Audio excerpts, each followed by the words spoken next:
திருப்பலியில் கூடுங்கள், இறைவன் செய்த நன்மைகளை நினைத்து பாருங்கள். மகிழ்வுடனே நன்றி பலி செலுத்த வாருங்கள். திருக்குலமே வாருங்கள், திருப்பலியில் கூடுங்கள், இறைவன் செய்த நன்மைகளை நினைத்து பாருங்கள். மகிழ்வுடனே நன்றி பலி செலுத்த வாருங்கள்.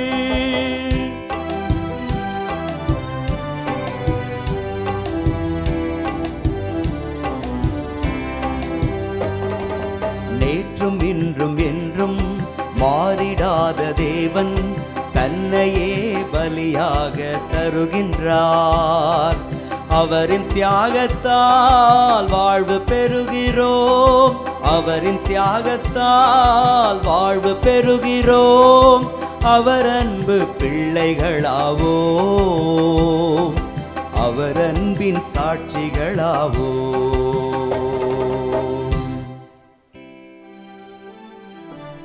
தந்தை மகன் தூயாவியாரின் பெயராலே ஆமென். நம் ஆண்டவராகிய இயேசு கிறிஸ்துவின் அருளும் கடவுளின் அன்பும் தூயாவியாரின் நட்புறவும் உங்கள் அனைவரோடும் இருப்பதாக. ஆன்மாவோடும் இருப்பதாக. ஆண்டவருக்கு பிரியமான சகோதர சகோதரிகளே, ஆண்டவருடைய வார்த்தையின் வழியாக பயணிக்கிற பிள்ளைகள் ஆசீர்வதிக்கப்பட்ட பிள்ளைகளாய் இருக்கிறார்கள். இந்த தவக்காலத்திலே சிறப்பாக ஜெபத்திலும் தபத்திலும் தான தர்மத்திலும் சிறந்து விளங்குவதைப் போல வார்த்தையான ஆண்டவர் எப்படி நம் மத்தியிலே செயலாற்றுகிறார், அவர் எந்த காரியத்தை நம்மோடு கூட பேச விரும்புகிறார் என்பதை அறிந்து செயல்படுகிற ஒரு பிள்ளைகள் அறிவாளிகளாக ஞானம் நிறைந்தவர்களாக கருதப்படுகிறார்கள். இந்த அருமையான நாட்களில் வார்த்தையின்பால் தாகம் கொண்ட பிள்ளைகளாக அந்த உயிருள்ள வார்த்தையை நம்முடைய வாழ்வுக்கு ஒரு விளக்காக எடுத்து செல்கிற ஒரு அபிஷேகம், வார்த்தையான தெய்வத்தை ஆற்றல் அளிக்கக்கூடிய அந்த வார்த்தையை நம்முடைய ஆத்தும பலனாக நாம் நம்மோடு கூட எடுத்து கடந்து செல்வோம். ஆண்டவர் தாமே இந்த நாட்களில் வார்த்தையின் வழியாக நம்மோடு பேசி நம்மை பலப்படுத்துகிற ஆண்டவர் நிறைவான ஆசிராலே உங்களை நிரப்புவார். சரியான வழியில் உங்களை அவர் எடுத்து செல்வார். வார்த்தை என்ற விளக்கை கொண்டு செல்லுகிற பிள்ளைகள் கண்டிப்பாக தவறி செல்ல முடியாது, தவறான வழியில் அவர்கள் கடந்து செல்லவும் முடியாது. இப்படிப்பட்ட நிறைந்த அபிஷேகம் இந்த திருப்பலியிலே பங்கெடுத்து ஜெபிக்கிற அத்தனை பிள்ளைகளுக்கும் நிறைவாய் கிடைக்க தொடர்ந்து இந்த திருப்பலியில் நாம் மன்றாடுவோம். இந்த திருப்பலியை தகுந்த விதத்தில் ஒப்புக்கொடுக்க தடையாக இருக்கிற நம்முடைய பாவங்கள், குற்றங்கள், குறைகளை எல்லாம் நினைத்து மனமருந்தி மன்னிப்பை வேண்டுவோம். எல்லாம் வல்ல இறைவனிடமும் சகோதர சகோதரிகளே, உங்களிடமும் நான் பாவி என்று ஏற்றுக்கொள்கின்றேன். ஏனெனில் என் சிந்தனையாலும் சொல்லாலும் செயலாலும் கடமையில் தவறியதாலும் பாவங்கள் பல செய்தேன். என் பாவமே, என் பாவமே, என் பெரும் பாவமே. ஆகையால் எப்போதும் கன்னியான புனித மரியாவையும் வான தூதர் புனிதர் அனைவரையும், சகோதர சகோதரிகளே உங்களையும் நம் இறைவனாகிய ஆண்டவரிடம் எனக்காக வேண்டிக் கொள்ள மன்றாடுகின்றேன். எல்லாம் வல்ல இறைவன் நம்மீது இரக்கம் வைத்து நம் பாவங்களை மன்னித்து நம்மை நிலை வாழ்வுக்கு அழைத்து செல்வாராக. ஆமென்.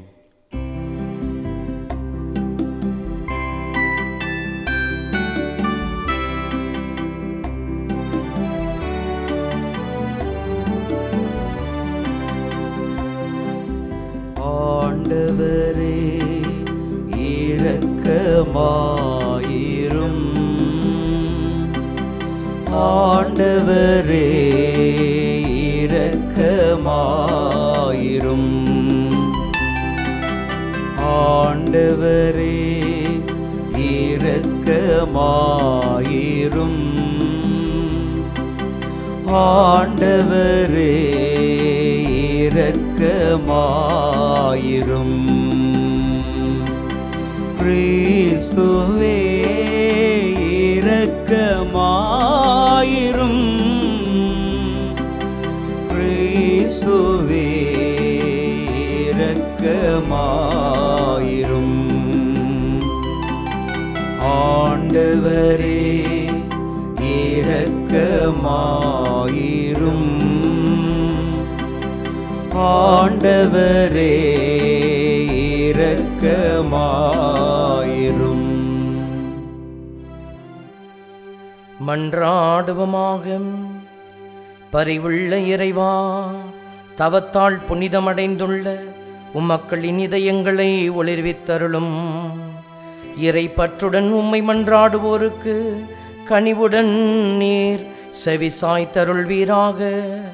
உமோடு தூயாவியாரின் ஒன்றிப்பில் என்றென்று வாழ்ந்து ஆட்சி செய்கின்ற எங்கள் ஆண்டவராகிய கிறிஸ்து வழியாக உம்மை மன்றாடுகிறோம்.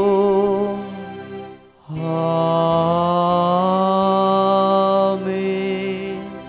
முதல் வாசகம். தம் தூதரை அனுப்பி தம்முடைய ஊழியர்களை மீட்டார். இறைவாக்கினர் தானியேல் நூலிலிருந்து வாசகம். அதிகாரம் 3, இறை வார்த்தைகள் 14 முதல் 20, 24, 25 மற்றும் 28 முடிய. அந்நாள்களில் நெபுகத்நேசர் அவர்களை நோக்கி, சாத்ராக், மேஷாக், ஆபேத்நேகோ, நீங்கள் மூவரும் என் தெய்வங்களை வணங்கவில்லை என்பதும் நான் நிறுவிய பொற்சிலையை பணிந்து தொழவில்லை என்பதும் உண்மைதானா? இப்பொழுதாவது எக்காலம், நாதஸ்வரம், யாழ், கிண்ணரம், வீணை, பைக்குழல் முதலிய எல்லா வகை இசைக்கருவிகளும் ஒலிக்க கேட்டவுடன் நீங்கள் தாழ விழுந்து நான் செய்து வைத்துள்ள சிலையை பணிந்து தொழ தயாராய் இருக்கிறீர்களா? தொழாவிட்டால் அந்த நொடியிலேயே எரிகிற தீச்சுளையில் தூக்கி போடப்படுவீர்கள். உங்களை என் கையிலிருந்து தப்பிவிக்கக்கூடிய தெய்வம் ஒன்று உண்டோ என்றான்.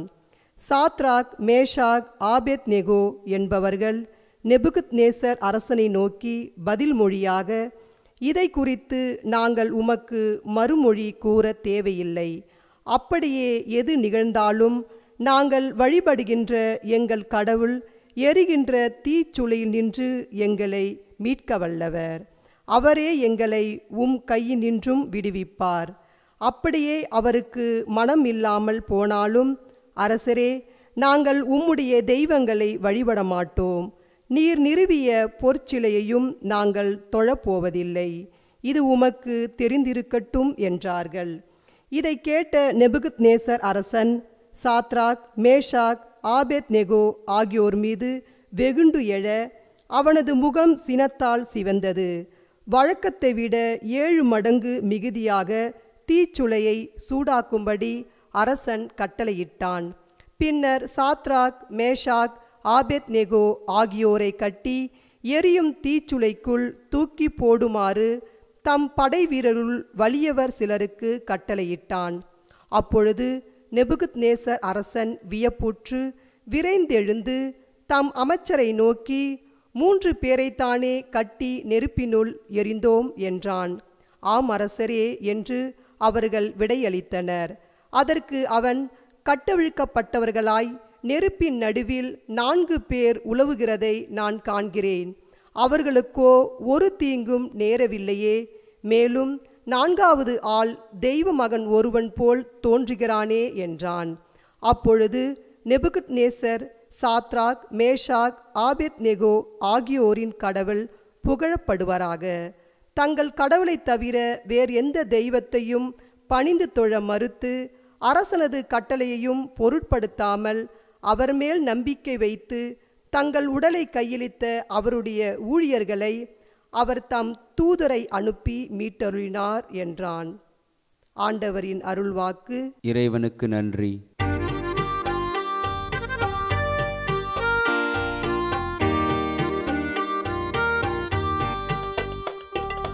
என்றென்றும் அவரை புகழ்ந்து போற்றுங்கள். என்றென்றும் அவரை புகழ்ந்து போற்றுங்கள். எங்கள் மூதாதையரின் கடவுளாகிய ஆண்டவரே, நீர் வாழ்த்தப் பெறுவீராக. என்றென்றும் நீர் புகழப் பெறவும் ஏத்தி போற்றப் பெறவும் தகுதியுள்ளவர்.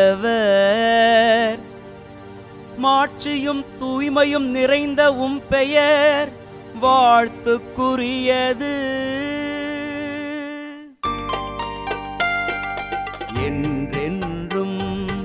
அவரை புகழ்ந்து போற்றுங்கள். என்றென்றும் அவரை புகழ்ந்து போற்றுங்கள். உமது தூய மாட்சி விளங்கும் கோவிலில் நீர் வாழ்த்தப் பெறுவீராக. உயர் புகழ்ச்சிக்கும் மிகு மாட்சிக்கும் நீர் உரியவர். கெருபுகள் மேல் வீற்றிருந்து படுகுழியை நோக்குபவரே, நீர் வாழ்த்தப் பெறுவீராக. நீர் என்றென்றும் புகழப்படவும் ஏத்தி போற்றப்படவும் தகுதியுள்ளவர். என்றென்றும் அவரை புகழ்ந்து போற்றுங்கள். என்றென்றும் அவரை புகழ்ந்து போற்றுங்கள். உமது ஆட்சிக்குரிய அரியணை மீது நீர் வாழ்த்தப் பெறுவீராக. என்றென்றும் நீர் புகழ்ந்தேத்தப் பெறுவீராக. ஏத்தி போற்றப் பெறுவீராக. உயர் வானகத்தில் நீர் வாழ்த்தப் பெறுவீராக. என்றென்றும் நீர் பாடல் பெறவும் மாட்சி அடையவும் தகுதியுள்ளவர்.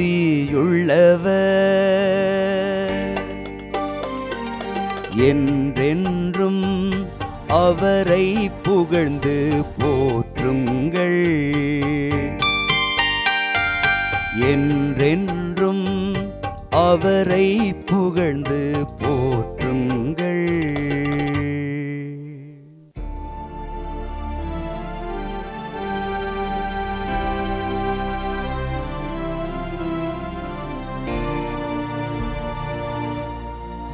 ஆயன் தன் மந்தையை காப்பது போல ஆண்டவர் நம்மை காக்கின்றார்.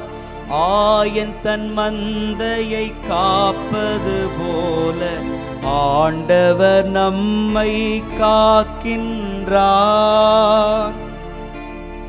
சீரிய நல் உள்ளத்தோடு வார்த்தையை கேட்டு அதை காத்து மன உறுதியுடன் பலன் தருபவர் பேறு பெற்றோர். ஆயன் தன் மந்தையை காப்பது போல ஆண்டவர் நம்மை காக்கின்றார். ஆண்டவர் உங்களோடு இருப்பாராக. ஆன்மாவோடும் இருப்பாராக. யோவான் எழுதிய தூய நற்செய்தியிலிருந்து வாசகம். ஆண்டவரே, மாட்சி உமக்கே. அதிகாரம் 8, இறை வார்த்தைகள் 31 முதல் 42 முடிய. இயேசு தம்மை நம்பிய யூதர்களை நோக்கி, என் வார்த்தைகளை நீங்கள் தொடர்ந்து கடைபிடித்து வந்தால் உண்மையில் என் சீடர்களாய் இருப்பீர்கள். உண்மையை அறிந்தவர்களாயும் இருப்பீர்கள். உண்மை உங்களுக்கு விடுதலை அளிக்கும் என்றார்.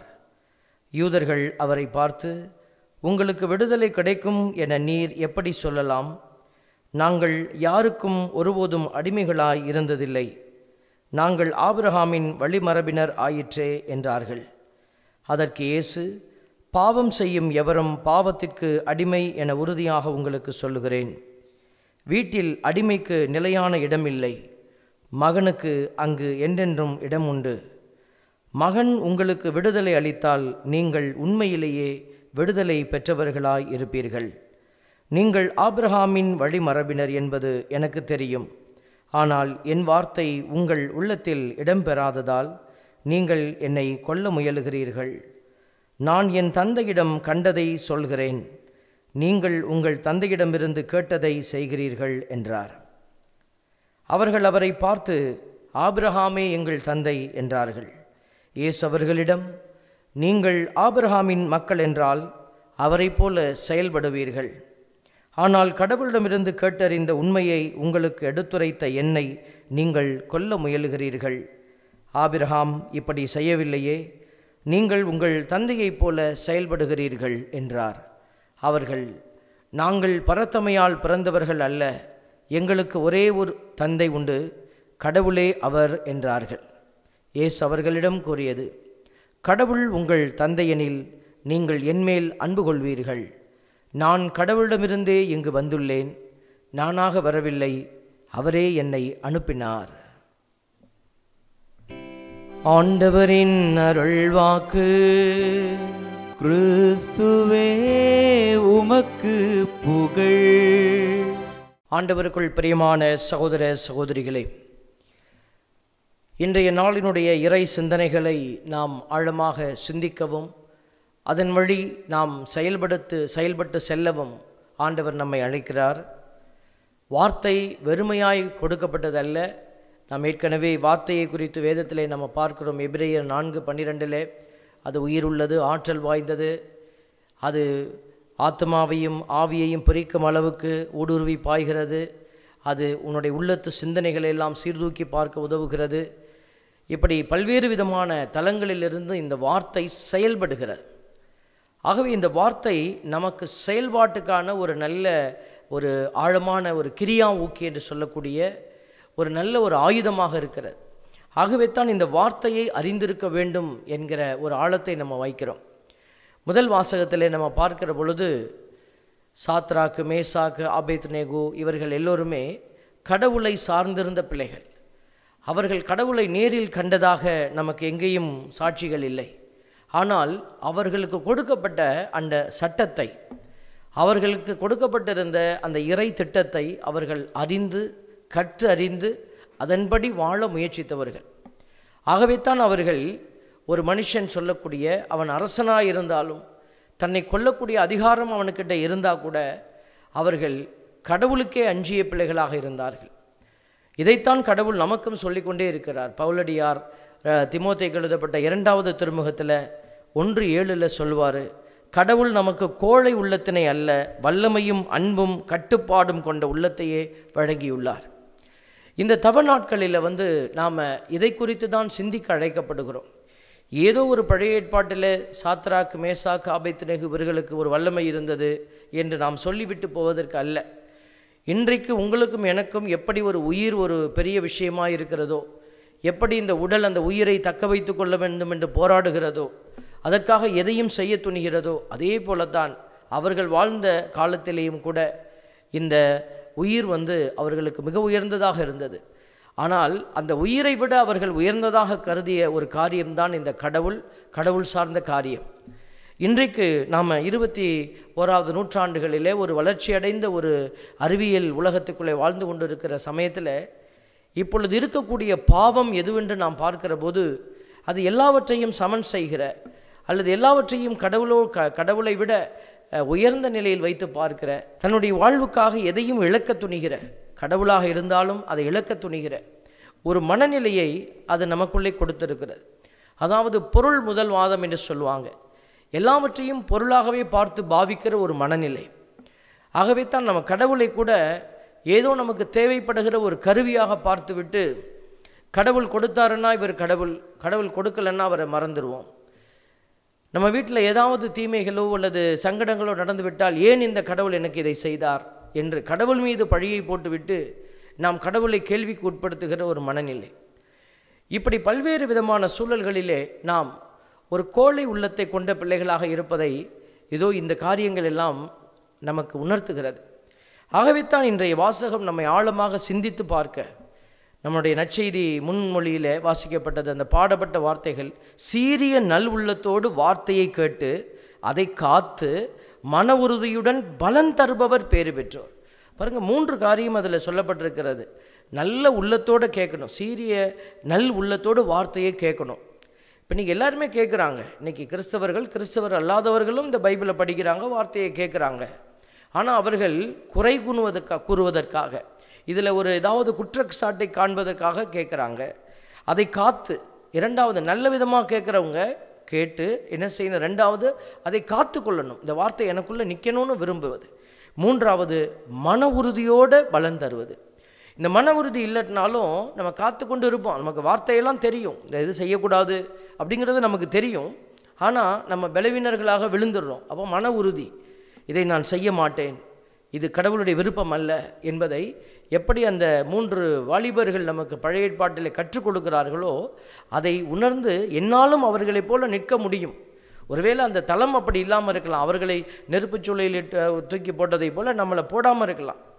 ஆனால் நாம் உணர்ந்து கொள்ள வேண்டிய விஷயம், நமக்கு வேறு ஒரு சூழல் அளிக்கப்படுகிறது.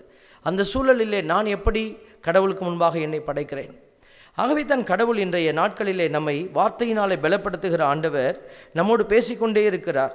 இன்றைக்கு ஆண்டவருடைய வார்த்தை பாருங்கள் சொல்லுது, நாம் எதை தேர்வு செய்கிறோமோ அதில் தான் நம்மளுடைய தீர்ப்பே இருக்கிறது. அதனால் கடவுள் தான் என்னை தீர்ப்பிடுகிறார் என்று சொல்வதை விட நானே எனக்கு தீர்ப்பை வருவித்துக் கொள்கிறேன். யோவான் 3:19 சொல்கிறது, ஒளி உலகிற்கு வந்திருந்தும் தம் செயல்கள் தீயனவாயிருந்ததால் மனிதர் ஒளியை விட இருளையே விரும்பினர், இதில்தான் அவர்களுக்கு எதிரான தண்டனை தீர்ப்பு அடங்கியுள்ளது. பாருங்க, நாம் ஒளியை தேர்ந்தெடுக்கிறோமா இருளை தேர்ந்தெடுக்கிறோமா, இதில் தான் நம்மளுக்கு தண்டனை தீர்ப்பு அடங்கி இருக்கிறது என்ற யோவான் 3:19 வார்த்தைகளை நம்ம ஆழமாய் சிந்திக்க கடமைப்பட்டிருக்கிறோம். இந்த தவ நாட்களில் ஏதோ ஒருவேளை உணவு இல்லாமல் இருப்பது, ஏதோ ஒரு சிலுவை பாதையை செய்து விடுவது, ஏதோ ஒரு தளத்திலே நம்ம இந்த ஹோலி வீக் புனித வார நிகழ்ச்சிகளை எல்லாம் போய் பங்கெடுத்துட்டோம்னாக்க ஈஸ்டர் முடிஞ்சிடும் என்று நாம் வெறுமையாய் கடத்தி செல்வது அல்ல, மாறாக நிறைவாய் கடந்து செல்வது. அதுக்கு தான் இன்றைக்கி இயேசு சாமி யோவான் நற்செய்தியிலிருந்து நமக்கு சொல்லப்பட்ட இந்த வார்த்தைகள் வழியாக பேசுகிறார். என்ன பேசுகிறார்? என் வார்த்தைகளை நீங்கள் தொடர்ந்து கடைபிடித்து வந்தால், ஏனோ நினைச்சப்ப கடைபிடிக்கிறது இல்லை, இறுதி வரை தொடர்ந்து கடைபிடித்து வந்தால் உண்மையில் என் சீடர்களாக இருப்பீர்கள். இப்போ இவர் சொல்கிறாரு, இவர் செய்தாரா என்று நாம் பார்க்கிற பொழுது இவர் செய்து சாதித்து காட்டியவரைத்தான் நம்ம இந்த இடத்துல அடையாளமாக வைத்திருக்கிறோம். கல்வாரி மலைக்கு போவதற்கு முன்பாக கெத்சமனி தோட்டத்திலே தன் பாடுகளை நினைத்து அவர் வேதனைப்பட்டு கலங்கி தவித்த பொழுது கூட என் விருப்பமல்ல உம்முடைய விருப்பத்தின்படி ஆகட்டும் என்று மன உறுதியோடு அந்த இடத்திலே தன்னை கடவுளுடைய திட்டத்திற்கு கையளித்தவர் தானே நம் ஆண்டவர் இயேசு. அவர் தான் இந்த இடத்துல பேசுகிறார். அப்போ நம்ம எப்படிப்பட்டவர்களாக இருக்கணும்? வார்த்தையை சும்மா கேட்கிறவர்களாக இல்லை, தொடர்ந்து கடைபிடிக்கணும். உண்மையை அறிந்தவர்களாயும் இருப்பீர்கள். இதை செய்தால் என்ன நடக்கும் உங்களுக்கு? நீங்கள் உண்மையை அறிந்திருப்பீங்க, உண்மை உங்களுக்கு விடுதலை அளிக்கும் என்றார். அப்போ இந்த இயேசு ஆண்டவர் தான் நம்மை மீட்க வந்தவர் என்பதை மகன் மிக தெளிவாக வெளிப்படுத்துகிற ஒரு அடையாளம் இந்த பகுதியிலே இடம்பெறுகிறது. ஆண்டவருடைய வார்த்தை சொல்லுது பாருங்க, மகன் உங்களுக்கு விடுதலை அளித்தால் நீங்கள் உண்மையிலேயே விடுதலை பெற்றவர்களாக இருப்பீர்கள். நீங்கள் ஆபிரகாமின் வழிமரபினர் என்பது எனக்கு தெரியும், ஆனால் என் வார்த்தை உங்கள் உள்ளத்தில் இடம்பெறாததால் நீங்கள் என்னை கொல்ல முயலுகிறீர்கள். நீங்கள் ஆபிரகாமின் வழிமரபு, ஈசாக்கின் வழிமரபு, யாக்கோபின் வழிமரபு, இப்போ இன்றைக்கி நம்மளுடைய கிறிஸ்தவருடைய வழிமரபு பல்வேறு தலங்களிலே அது அடையாளப்படுத்தப்படுகிறது. இது ரோமன் கேத்தலிக், இவங்க சிஎஸ்ஐ, இவங்க டிஎல்சி, இவங்க பெண்டகாஸ்டல் சர்ச்சஸ், இப்படி பல்வேறு இது ஆர்த்தடாக்ஸ் சர்ச், இப்படி நிறைய திருச்சபைகள் அடையாளப்படுத்தப்பட்டு கொண்டிருந்தாலும் நீங்களும் நானும் ஆண்டவருடைய பிள்ளைகள் நம்ம ஆண்டவருடைய வார்த்தையின்படி நிலைத்து நிற்காமல் போனால் கண்டிப்பாக நாம் சரிந்து விழுவது உறுதி என்று வேதத்திலே ஆண்டவர் இன்றைக்கு வெளிப்படுத்துகிறார். அதுதான் ஆண்டவர் சொல்கிறார், சரியானதை நீங்கள் தேர்ந்து தெளிய வேண்டும், அதில் உறுதியாய் நிலைத்திருக்க வேண்டும். 2 தீமோத்தேயு 3:14 சொல்லுகிறது, நீ கற்று உறுதியாய் அறிந்தவற்றில் நிலைத்து நில், யாரிடம் கற்றாய் என்பது உனக்கு தெரியுமே. அப்போ நீ கற்றுக்கொள்வதில் உறுதியாய் நிலைத்து நில்.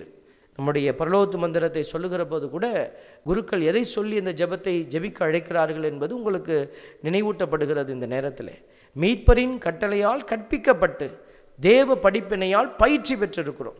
கடவுள் என்ன செய்கிறாரு? கற்பிக்கிறாரு, பயிற்சி கொடுக்கிறாரு. அதுக்கு பிறகுதான் உன்கிட்ட எதிர்பார்க்கிறார். வெறுமையானவர்களிடத்தில் அவர் எதையும் எதிர்பார்ப்பதில்லை. அப்போ கடவுள் நமக்கு எல்லா விதத்திலும் ஒரு அடையாளமாய் நின்று கொண்டு இருக்கிறார். ஆகவே இந்த அருமையான நாளில் இந்த இயேசுவினுடைய வழி செல்லுகிற பிள்ளைகள் தந்தையோடு இணையணும் அப்படின்னு நினச்சா, இந்த தந்தையோடு இணைவது தான் நம்மளுடைய டார்கெட். இதைத்தான் இயேசு சொல்கிறார், தந்தை நிறைவுள்ளவராய் இருப்பது போல நீங்களும் நிறைவுள்ளவராய் இருங்க. இயேசு சாமி நடக்காததை சொல்ல மாட்டார், கண்டிப்பாக நடக்கக்கூடியதை தான் அவர் சொல்லியிருக்கிறார். இப்போ தந்தையோடு நாம் இணைய முடியுமா? தந்தையை போல நிறைவுள்ளவராக மாற முடியுமான்னா முடியக்கூடியதைத்தான் அவர் சொல்லியிருக்க வேண்டும் கண்டிப்பாக. அப்போ தந்தையோடு இணைகிற பொழுது தானே அந்த நிறைவு வருது. அப்போ அந்த நம்முடைய குறையை நிறைவு செய்ய வல்லவர் தந்தையாகிய கடவுள். அப்போ ஒரு நாள் நான் தந்தையோடு இணைய போகிற அந்த ஒரு அபிஷேகம் அது எப்படி நடக்க முடியும்? இந்த மகனுடைய வார்த்தைகளை கேட்டு. ஏன்னா தந்தையினுடைய அடையாளமாய் நின்று கொண்டிருந்தவர், தந்தையினுடைய அந்த ஒரு வெளி அடையாளமாய் நம் காணக்கூடிய அடையாளமாய் நின்றவர் தான் இயேசு சுவாமி. அதனால தான் நம்ம ஆண்டவர் மிக தெளிவாக யோவான் நற்செய்தியிலே இதை குறித்து ஆழமாக எழுதப்பட்டிருக்கிறது. கடவுள் உங்கள் தந்தையனில் நீங்கள் என்மேல் அன்பு கொள்வீர்கள். பாருங்க, நான் கடவுளிடமிருந்தே இங்கு வந்துள்ளேன், நானாக வரவில்லை, அவரே என்னை அனுப்பினார். அப்போ கடவுள் தான் அனுப்பினார்னா அனுப்பியவரை நாம் என்ன செய்து கொண்டு இருக்கிறோம்? இன்றைக்கு கூட இந்த இயேசு சாமியினுடைய அடையாளத்தை எப்படி நம்ம உள்வாங்கி கிரகித்து வைத்து கொண்டு இருக்கிறோம், சிந்திக்க அழைக்கப்படுகிறோம். ஆண்டவருடைய வார்த்தை சொல்லுது 2 கொரிந்தியர் 5:17 ஒருவர் கிறிஸ்துவோடு இணைந்திருக்கும் போது அவர் புதிதாக படைக்கப்பட்டவராய் இருக்கிறார், பழையன கழிந்து புதியன புகுந்தன அன்றோ. அப்போ நம்ம புதிய ஒரு அபிஷேகமாய் மாறணும் அப்படின்னா கிறிஸ்துவோடு இணைந்திருப்பது. அப்போ கிறிஸ்துவோடு இணைந்திருப்பதுன்னா வார்த்தையோடு இணைந்திருப்பது. இன்றைக்கி கிறிஸ்து என்கிற அடையாளம் இல்லை, ஆனால் கிறிஸ்து கொடுத்த அந்த வார்த்தை என்கிற அடையாளம் இருக்கிறது. இன்றைக்கி விவிலியத்தை வைத்து நம்ம காட்ட முடியும், இதுதான் கிறிஸ்து என்று நம்மால் சொல்ல முடியும். ஆண்டவர் வார்த்தையான தேவன் அந்த வார்த்தையிலே தன்னை வெளிப்படுத்தி அந்த வார்த்தையை நம் மத்தியிலே கொடுத்துட்டு போயிருக்கிறார். கடவுள் உரைத்ததையே தான் இறைவாக்கு என்று எழுதப்பட்டிருக்கிறது. கடவுள் உரைத்ததை மனிதர்கள் எழுதி வைத்தார்கள். ஆகவே தான் இந்த வேதத்தினுடைய ஆழத்தை நம்ம புரிந்து செயல்பட திருவெளிப்பாடு 21:5 நமக்கு இதற்கான ஒரு வெளிச்சத்தை நம்ம பார்க்கிறோம். அரியணையில் வீற்றிருந்தவர் சொல்றாரு, இதோ நான் அனைத்தையும் புதியதாக்குகிறேன் என்று கூறினார். மேலும் இவ்வாக்குகள் நம்பத்தக்கவை, உண்மையுள்ளவை என எழுது என்றார். பாருங்க, அப்போ ஆண்டவர் ஒரு புதிய விண்ணகத்தையும் புதிய மண்ணகத்தையும் உருவாக்க ஆசைப்படுகிறார். இதுதான் திருவெளிப்பாட்டிலே நமக்கு 21வது அந்த இறுதி கட்டங்களிலே நமக்கு வெளிப்படுத்தப்பட்ட ஒரு அதிசயம். அப்போ கடவுளுடைய திட்டம் என்ன? எதற்காக கடவுள் இதையெல்லாம் செய்யுங்க என்று சொல்லி நமக்கு அழைப்பு விடுத்தார்? எதற்கு பரிசேயர் சதிசேயர்களை எல்லாம் இன்னைக்கு நம்ம எதிர்த்து நின்னார் இயேசு சாமி? அவர்கள் சொல்வது தவறு என்பதை அவர் சுட்டி காட்டுகிறார். எல்லாம் சரி என்று இல்லை, எது சரியோ அதை நீர் தேர்ந்து தெளிய வேண்டும். இன்றைக்கு கூட நம்ம பல்வேறு விதங்களில் கடவுளுடைய வழிகளை விட்டு விலகி நிற்கிற பிள்ளைகளை நம்ம பார்க்குறோம். பாவத்தினால ஒரு புறம் விலகி நிற்கிற பிள்ளைகள், இன்னொரு புறம் அதிகாரம் என்கிற ஒரு பெரிய வேதனையை தலையிலே தூக்கி கொண்டு இந்த உலகத்திலே அந்த அதிகார பெருமைக்காக ஓடுகிற பிள்ளைகள், பணத்தின் பெருமைக்காக ஓடுகிற பிள்ளைகள், உடல் இச்சைகளுக்காக தங்களை கீழ்ப்படிய செய்து பாவத்திற்கு அடிமையாய் கிடைக்கிற பிள்ளைகள், இன்னைக்கு ஆலயங்கள் என்று கூட பார்க்காம கடவுளையே காசாக்குகிற ஒரு அவலமான நிலை. இப்படி பல்வேறு நிலைகளில் இன்றைக்கு பாவம் என்கிற ஒன்று ஒரு பரந்துபட்ட நிலையிலே அது ஒரு வியாதியைப் போல பரவி கொண்டிருப்பதை நம்ம பார்க்கிறோம். ஆகவே தான் கடல் எப்படி புரிந்து கொள்ள முடியாத ஒரு புதிரோ அதே போல் பாவமும் புரிந்து கொள்ள முடியாத புதிர். இன்றைக்கு நாம் ஏதோ ஒரு பாவ சங்கீர்த்தனம் செய்கிற பொழுது ஏதோ 2 பாவத்தை சொல்லிவிட்டால் எல்லாம் நிறைவேற்றது என்று நம்ம நினைத்து கொண்டிருப்பது கூட சரியான ஒரு ஆழமான புரிதலாக இருக்க முடியாது. ஆகவே தான் வேதத்தை கடந்து படிங்க. ஆவியானவர் நமக்கு சொல்லிக் கொடுப்பார், எது நீதி, எது அன்பு, எது சட்டம். பவுலடியார் ஒரு சட்டத்தை பிடித்து கொண்டு ஓடினார், இயேசுவை பார்க்காதவரை. இயேசுவை பார்க்காதவரை பவுலடியாருக்கு புரிந்ததெல்லாம் இந்த சட்டமே நிறைவு என்று நினைத்தார். ஆனால் தமஸ்கு நோக்கி ஓடிக்கொண்டிருந்த பொழுது இயேசு எப்பொழுது அவரை ஆட்கொண்டாரோ அதற்கு பிறகு அவருக்கு சட்டம் அவரை கொண்டு போய் ஏதோ குழியில் தள்ளியதாக அவர் உணர்கிறார். சட்டத்தை நம்பிய அவர் அந்த சட்டத்தினாலேயே அழிவுற்றதை நினைத்து வேதனைப்படுகிறார். சட்டம் தவறல்ல, மாறாக அந்த சட்டம் நம்ம ஆரம்பத்துக்கு நம்முடைய ஓட்டத்தை ஆரம்பிப்பதற்கு அது உதவியாக இருக்கலாம். ஆனால் அடுத்த கட்ட நிலைக்கு நம்ம கடந்து செல்லணும், ஆசீர்வாதத்திற்குள்ளே உயர்ந்து செல்ல வேண்டும் என்று ஆண்டவர் விரும்புகிறார். இதோ நம்ம சிறு குழந்தையாக இருந்த பொழுது ஒரு ஆன்மீகத்தை பிடிச்சு கொண்டு இருப்போம். கோயிலுக்கு போனால் ஒரு ஓரமாக உட்காந்துட்டு நம்ம வந்துடுவோம். தவக்காலத்துக்கு இதெல்லாம் செய்யணும். பாருங்கள், அன்று நாம் 5 வயது 6 வயதில் என்ன செய்தோமோ அதையே தான் நான் என்னுடைய 60 வயதிலும் செய்து கொண்டிருப்பேன் என்று சொன்னால் இந்த ஆன்மீகம் அருவருக்கத்தக்க ஆன்மீகம் என்று ஆண்டவர் சொல்லுகிறார். ஆகவே தான் புதியனமாக்குகிறேன், நான் எல்லாத்தையும் புதுசாக மாற்றுறேன். எதுக்கு? You should grow in grace என்று சொல்லுகிறார். ஆசீர்வாதத்தில் நீ உயர்ந்து வளரணும், அதுதான் கடவுளுடைய விருப்பம். நான் வீட்டுக்குள்ளேயே உட்காந்து ஜெபம் பண்ணுவேன், நான் மனசுக்குள்ளேயே ஜெபிச்சுப்பேன். இன்றைக்கி நிறைய பேர் நம்மளை ஏமாற்றி கொள்ளுகிற ஒரு விதம். அப்பா அம்மா பிள்ளைகள்கிட்ட சொல்லுவாங்க, எப்பா முழங்கால் போட்டு ஜெபிப்பா, ஒரு ஜெபமாலை சொல்லுப்பா, ஒரு 10 நிமிஷம் வந்து ஜெபத்தில் உட்காருப்பா, நான் ஜெபிக்கிறது என் மனசுக்குள்ளே இருக்குது, யாருக்கும் தெரியணும்னு அவசியம் இல்லை அப்படின்லாம் இன்றைக்கி நிறைய பேர் சொல்லி கொண்டு இருக்கிறாங்க.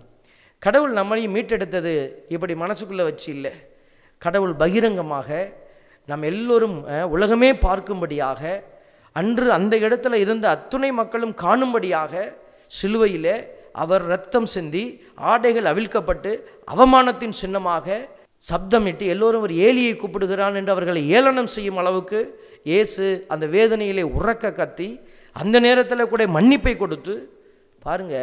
இதெல்லாம் கடவுள் ஒரு ரூமை சாத்திக்கிட்டு மனசுக்குள்ளேயே நான் எல்லாம் சொல்லிக்கிறேன்னு சொல்லலையே. இன்றைக்கு பிசாசு நம்மளை ஏமாத்துறான். பிசாசு இன்றைக்கி நம்மை பல்வேறு விதமான பாவ நிலைகளிலே வைத்து கொண்டு இருக்கிறான். அதான் இயேசு சொல்கிறார் பாருங்க, பாவம் செய்யும் எவரும் பாவத்திற்கு அடிமை என உறுதியாக உங்களுக்கு சொல்லுகிறேன். நீங்கள் அடிமை, அந்த பாவத்திற்கு அடிமை ஆயிட்டீங்கன்னா எப்படி இருப்பீங்க? உங்களுக்கு நிலையான இடம் இருக்க முடியாது. பாவத்தில் விழுந்து கிடக்கிற ஆத்மா என்ன செய்கிறது? அது அப்படியே அலைவாய்ந்து கொண்டு இருக்கும். அது கடவுளுடைய அந்த இரக்கத்திற்குள்ளே போக முடியாது. அதைத்தான் தீ ஆவி என்று சொல்லுகிறோம். பேய் பிடிச்சிருச்சு ஒருத்தருக்கு அப்படின்னு சொல்லுகிற போது அது இப்படிப்பட்ட நிறைவுறாத ஆசையோடு இருக்கிற ஆவிகள் தான் இப்படி மனிதர்களுடைய இதயத்தில் போய் குடிகொள்கிறது உடலுக்குள்ளே. ஆகவே தான் அன்பு பிள்ளைகளே, கடவுள் மீட்க விரும்புகிற இந்த இடத்தை நாம் ஆண்டவருக்கு உதவி செய்து காப்பாற்றி தர வேண்டும். அவர் கொடுத்த பொக்கிஷம் மீண்டுமாய் அவரிடத்திலே செல்ல வேண்டும் என்றுதான் ஆண்டவர் இவ்வளவு காரியத்தையும் செய்து கொண்டிருக்கிறார். ஆகவே இந்த காரியத்தை நீங்கள் உணர்ந்து கொள்ள வேண்டும். மாற்கு நற்செய்தியில் 9:22 நம்ம பார்க்கக்கூடிய ஒரு காரியம், ஒரு மகனை அழைத்து வருவாங்க குணமாக்குவதற்காக.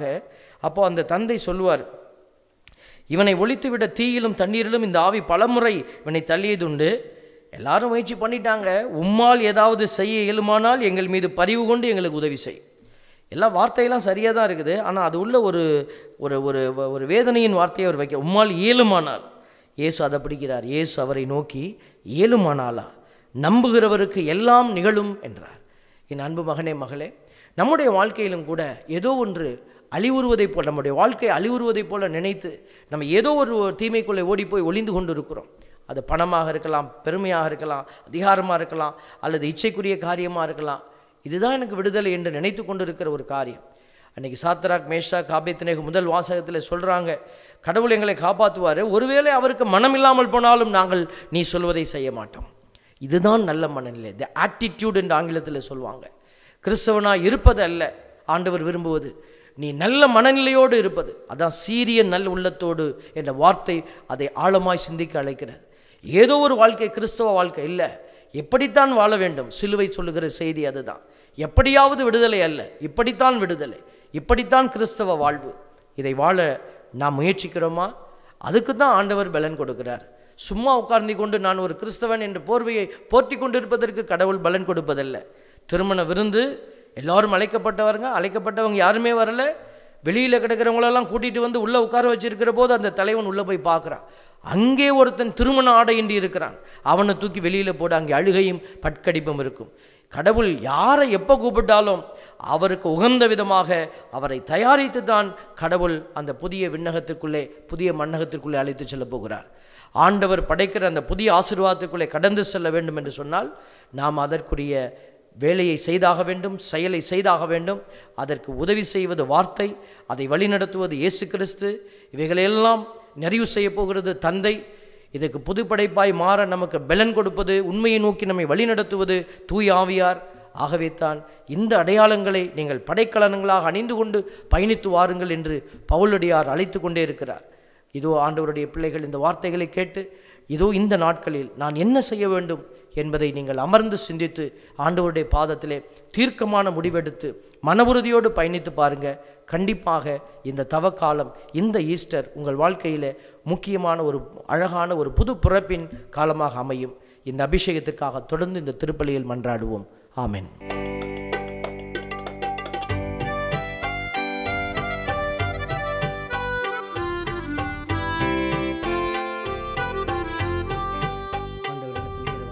இருகரம் குவித்து இறைவா தொழுதோம், இதயத்தை பதத்தில் பலியாயளித்தோம். இருகரம் குவித்து இறைவா தொழுதோம்.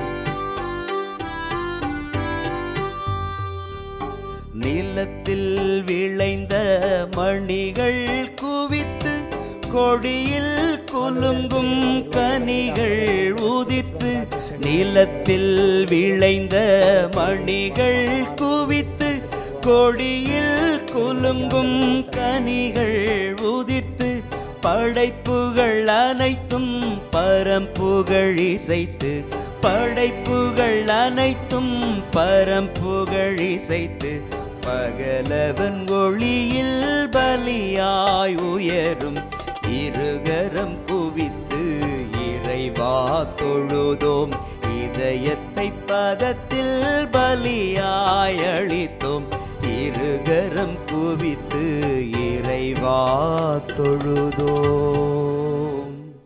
சகோதர சகோதரிகளை, என்னுடையதும் உங்களுடையதுமான இப்பலி எல்லாம் வல்ல தந்தையாக இறைவனுக்கு ஏற்றதாகும்படி மன்றாடுவோம். ஆண்டவர் தமது பெயரின் புகழ்ச்சிக்காகவும் மாட்சிக்காகவும் நமது நன்மைக்காகவும் புனித திரு அவை அனைத்து நலனுக்காகவும் உமது கையிலிருந்து இப்பலியை ஏற்றுக்கொள்வாராக.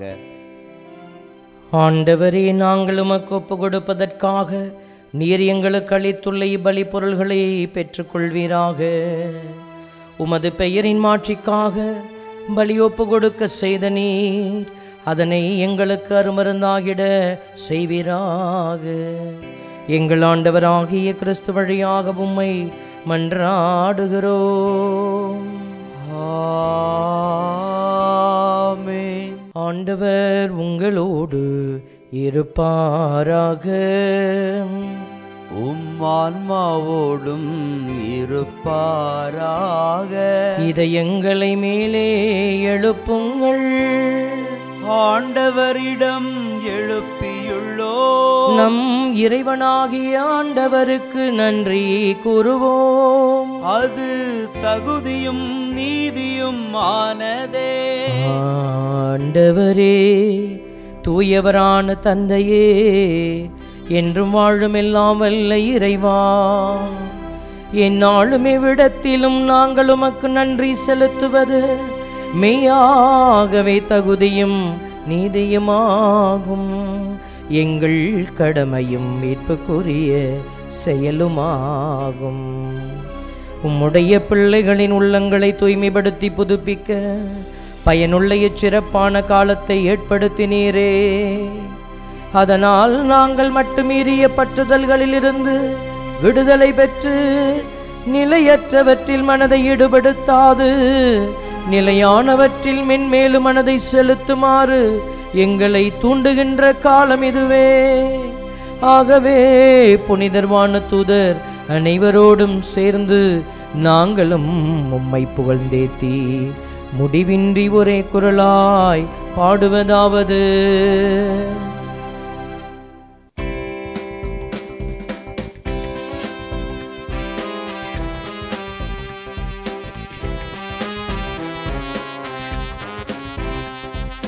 தூயவர் தூயவர் தூயவர் வான் படைகளின் கடவுளம் ஆண்டவர். விண்ணகமும் மண்ணகமும் உமது மாட்சியால் நிறைந்துள்ளன. உன்னதங்களிலே ஓசன்னா, உன்னதங்களிலே ஓசன்னா. ஆண்டவர் பெயரால் வருகிறவர் ஆசி பெற்றவர். உன்னதங்களிலே ஓசன்னா, உன்னதங்களிலே ஓசன்னா. ஆண்டவரே, நேர்மையாகவே தூயவர், தூய்மை அனைத்திற்கும் ஊற்று. ஆகவே உம்முடைய ஆவியை பொழிந்து இக்காணிக்கைகளை தூய்மைப்படுத்த உம்மை வேண்டுகின்றோம். இவ்வாறு எங்கள் ஆண்டவர் இயேசு கிறிஸ்துவின் உடலும் இரத்தமுமாக எங்களுக்கு இவை மாறுவனவாக. அவர் பாடுபட உள்ளம் கனிந்து தம்மை கையளித்த போது அப்பத்தை எடுத்து நன்றி செலுத்தி அதை பிட்டு தம் சீடர்களுக்கு அளித்து அவர் கூறியதாவது: அனைவரும் இதிலிருந்து பெற்று உண்ணுங்கள். ஏனெனில் இது உங்களுக்காக கையளிக்கப்படும் என் உடல்.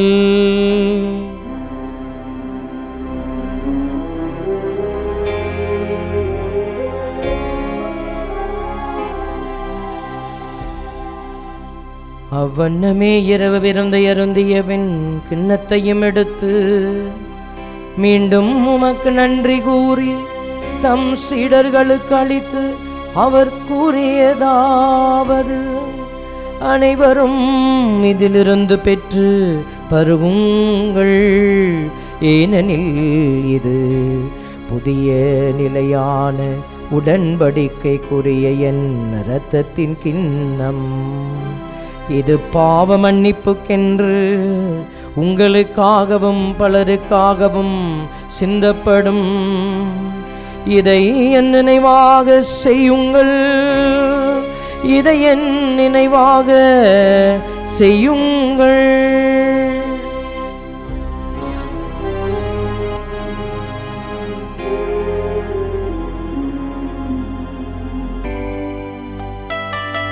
நம்பிக்கையின் மறைபொருள். ஆண்டவரே, நீர் வருமளவும் உமது இறப்பினை அறிக்கையிடுகின்றோம், உமது உயிர்ப்பினையும் எடுத்துரைக்கின்றோம். ஆகவே ஆண்டவரே, நாங்கள் கிறிஸ்துவின் இறப்பினையும் உயிர்ப்பினையும் நினைவு கூர்ந்து வாழ்வு தரும் அப்பத்தையும் மீட்பளிக்கும் கிண்ணத்தை எமக்கு ஒப்புக் கொடுக்கிறோம். அது திரும்ப நின்று மக்கு ஊழியம் புரிய தகுந்தவர்களை நீங்கள் ஏற்றுக்கொண்டீர். எனவே நன்றி செலுத்துகிறோம்.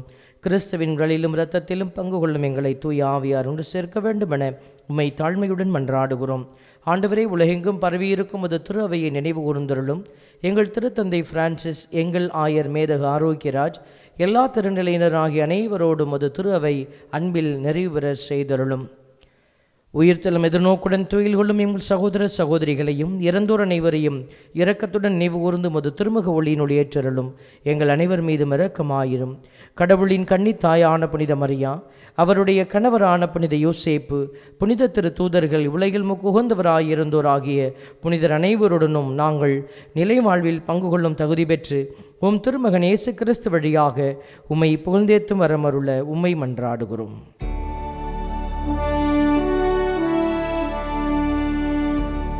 இவர் வழியாக இவரோடு இவரில் எல்லாம் வல்ல இறைவனாகிய தந்தையே, தூய ஆவியாரின் ஒன்றிப்பில் எல்லா புகழும் ஆட்சியும் என்றென்றும் உமக்கு உரியதே. ஆமென், ஆமென்,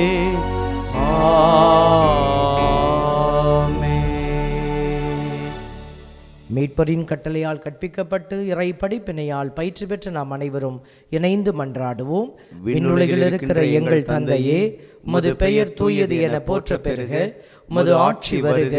உமது திருவுளம் விண்ணுலகில் நிறைவேறுவது போல மண்ணுலகிலும் நிறைவேறுக. எங்கள் அன்றாட உணவை இன்று எங்களுக்கு தாரும். எங்களுக்கு எதிராக குற்றம் செய்வோரை நாங்கள் மன்னிப்பது போல எங்கள் குற்றங்களை மன்னியும். எங்களை சோதனைக்கு உட்படுத்தாதேயும், தீமையிலிருந்து எங்களை விடுவித்தருளும். ஆண்டவரே, தீமை அனைத்திலுமிருந்தும் எங்களை விடுவித்து எங்கள் வாழ்நாளில் அமைதியை கனிவுடன் அருளும் என்றாடுகிறோம். உமது இரக்கத்தின் உதவியால் நாங்கள் பாவத்திலிருந்து எப்போதும் விடுதலை பெற்று யாதொரு கலக்கமும் இன்றி நலமாயிருப்போமாக. நாங்கள் எதிர்நோக்கி இருக்கும் பேரின்பத்திற்காகவும் எம் மீட்பராகிய இயேசு கிறிஸ்துவின் வருகைக்காகவும் காத்திருக்கின்றோம். ஏனெனில் ஆட்சியும் வல்லமையும் மாட்சியும் என்றென்றும் உமதே. ஆண்டவரே இயேசு கிறிஸ்துவே, அமைதியை உங்களுக்கு விட்டுச் செல்கின்றேன், என் அமைதியையே உங்களுக்கு அளிக்கிறேன் என்று உம் திரு தூதர்களுக்கு மொழிந்தீரே. எங்கள் பாவங்களை பாராமல் உமது திரு அவையின் நம்பிக்கையை கண்ணோக்கி உமது திருவுள்ளத்திற்கு ஏற்ப அதற்கு அமைதியையும் ஒற்றுமையையும் அளித்தருள்வீராக. என்றென்றும் வாழ்ந்து ஆட்சி செய்கின்றவர் நீரே.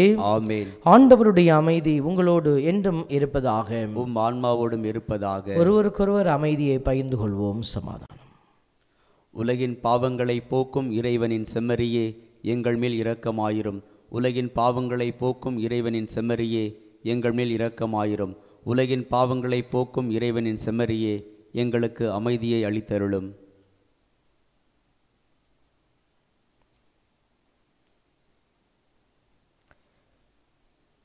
இதோ இறைமகன் இயேசு கிறிஸ்து தந்தையிடமிருந்து நமக்காக அனுப்பப்பட்டவர்.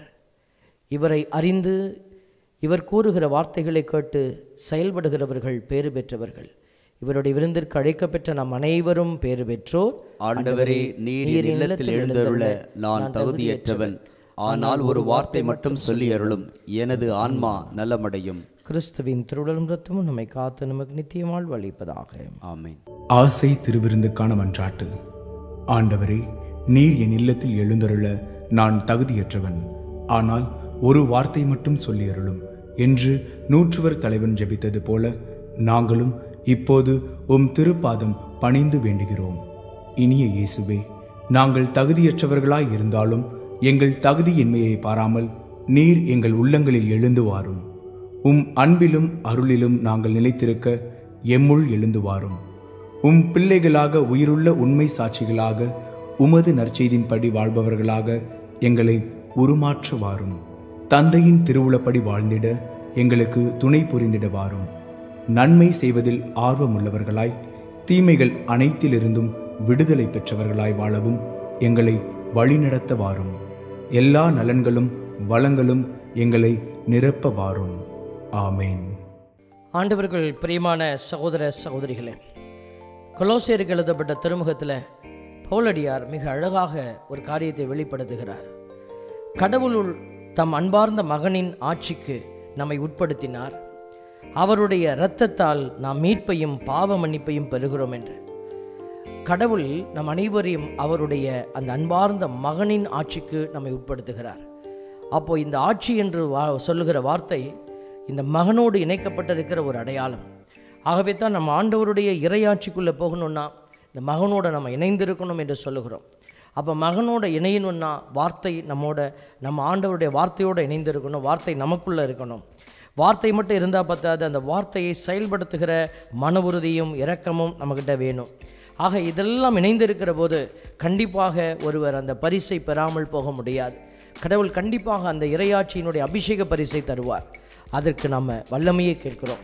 ஆண்டவரே, எனக்கு அதை ஞானத்தை தாங்க, ஒளியை தாங்க, ஆண்டவருடைய வல்லமையான ஒரு கிருபையை தாங்கன்னு சொல்லி மன்றாடுவோம். நீர் மட்டும் இல்லாதிருந்தால் இந்த வாழ்க்கையினுடைய எல்லா கட்டங்களும் நம்ம சிதைந்து போயிருப்போம்.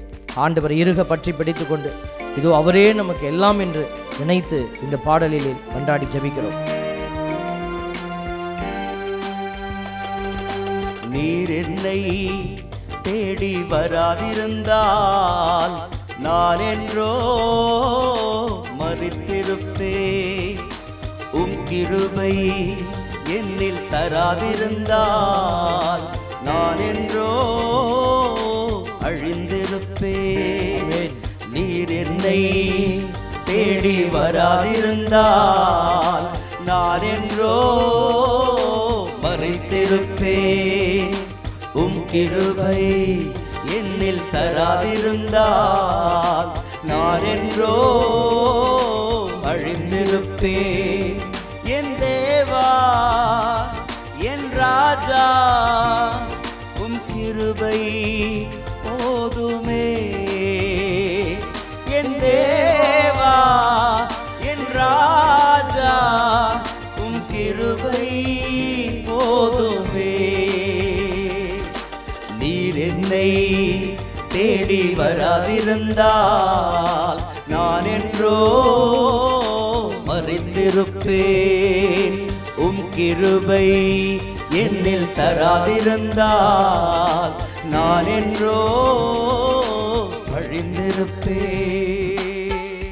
ஆமென். அன்பின் பரமபிதாவே, நீர் எங்கள் மீது இரக்கம் கொள்ளாமல் போயிருந்தால் நாங்கள் எங்கேயோ அழிந்து போயிருப்போம். ஆண்டவரே, இதோ எங்கள் மீது இரக்கம் கொண்டதினாலே தானே உன் மகனை எங்களுக்காக நீர் அனுப்பினீரப்பா.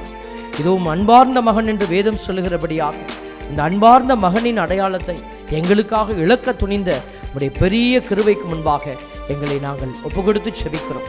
எங்களையும் இழக்க துணியாத உடைய பேரன்பு எங்களை காத்துக்கொள்ளும் என்று நாங்கள் நம்புகிறோம். தட்டு தடுமாறி நான் தள்ளாடி நடந்தேன். என்னை தொட்டு தூக்கிவிட நீர் ஓடோடி வந்தீரே. தட்டு தடுமாறி நான் தள்ளாடி நடந்தேன்.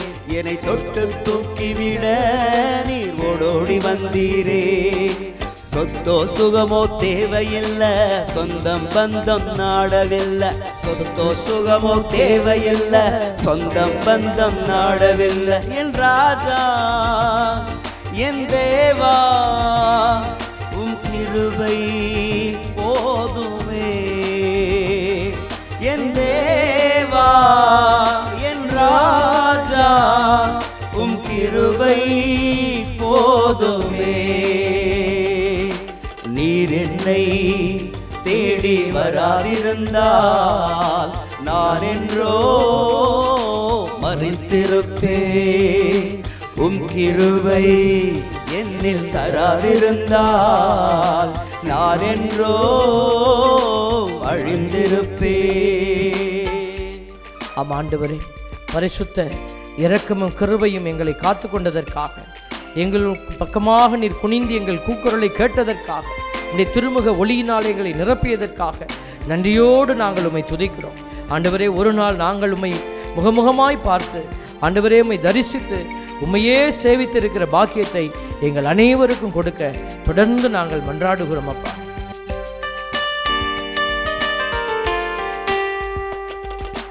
தாயின் கருவினிலே என்னை தெரிந்து கொண்டீரே, தாங்கி தாங்கி என்னை உந்தன் தோளில் சுமந்தீரே.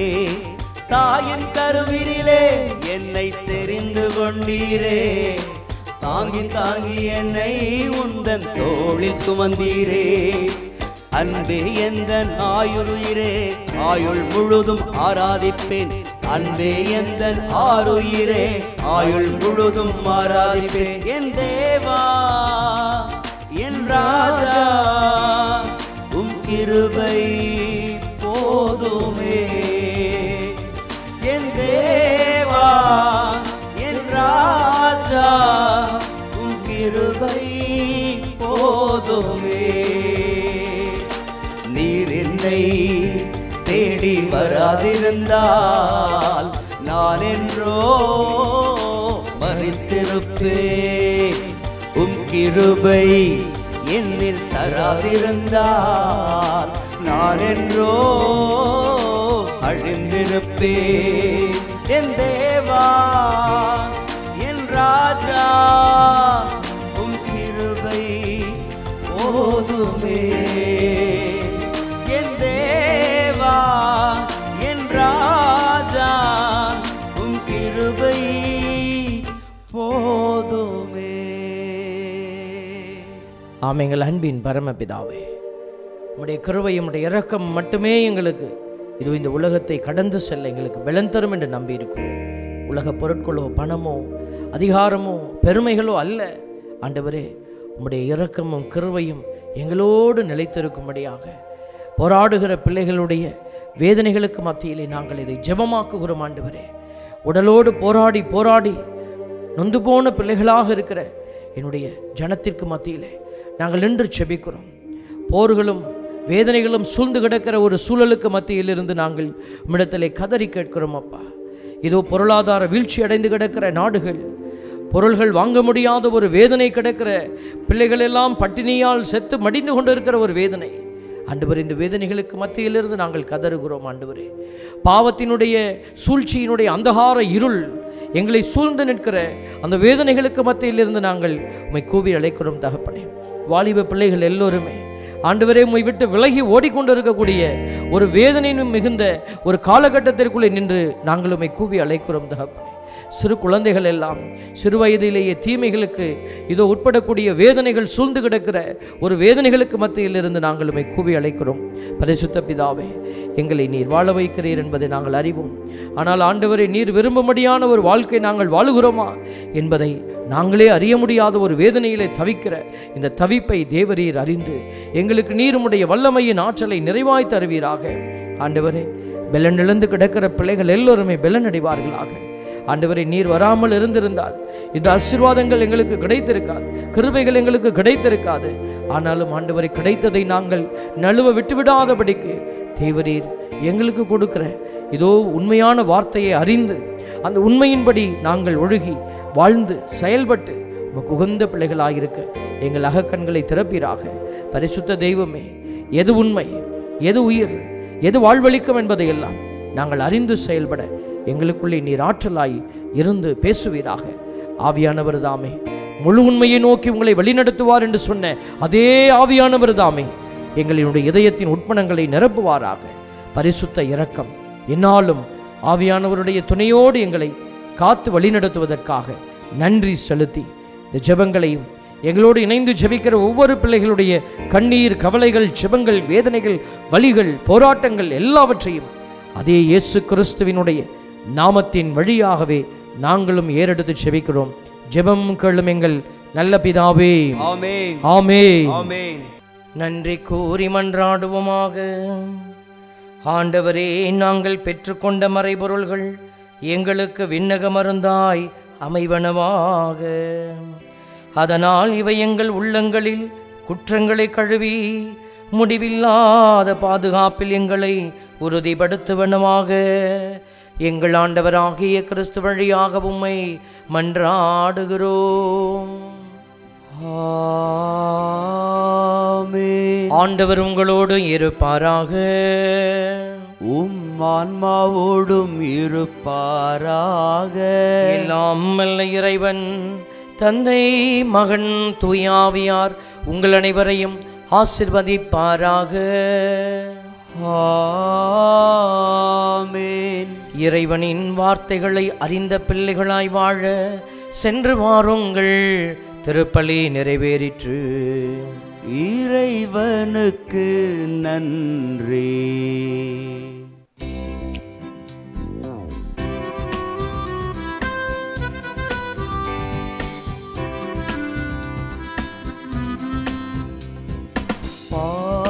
பாதுகாவலரே, எம்மை பாதுகாப்பவரே,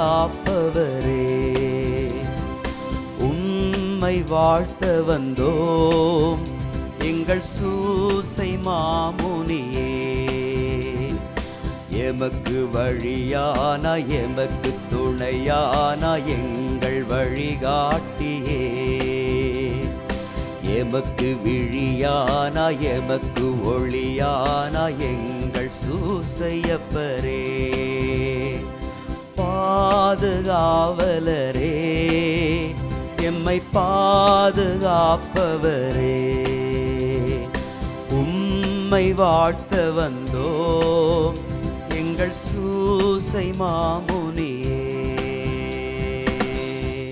நிலையான புகழுக்குரிய தூய்மை மிகு நற்கருணைக்கு எல்லா காலமும் ஆராதனையும் புகழும் ஆட்சியும் உண்டாக கடவது.